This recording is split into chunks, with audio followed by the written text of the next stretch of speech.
La réunion des Sherpas du G20 se tient aujourd'hui à Hangzhou. Son objectif est de finaliser les préparatifs pour le sommet des dirigeants du G20 qui débutera dimanche. Les préparatifs du sommet des dirigeants du G20 qui débute dimanche sont entrés dans leur phase finale. Les délégations des États membres du G20, des pays invités et des organisations internationales vont tenter d'atteindre les 30 objectifs du sommet. L'investissement et le commerce sont les mots-clés de ces discussions. Pour certains de ces pays, l'engagement à résister au protectionnisme doit non seulement être renouvelé, mais également renforcé. Le protectionnisme est très attractif pour les gouvernements et politiciens qui promettent à leur peuple qu'ils les protégeront. Nous allons empêcher nos concurrents d'entrer sur nos marchés. Et nous savons que cela conduit à des pratiques inefficaces.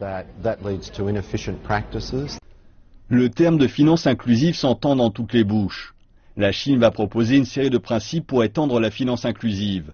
Les participants vont également discuter de la manière de promouvoir la finance verte. La finance Internet croît rapidement en Chine.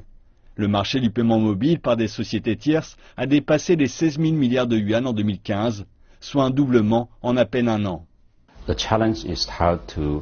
Chaque pays fait face à des défis similaires. L'objectif est de parvenir à une croissance inclusive et durable.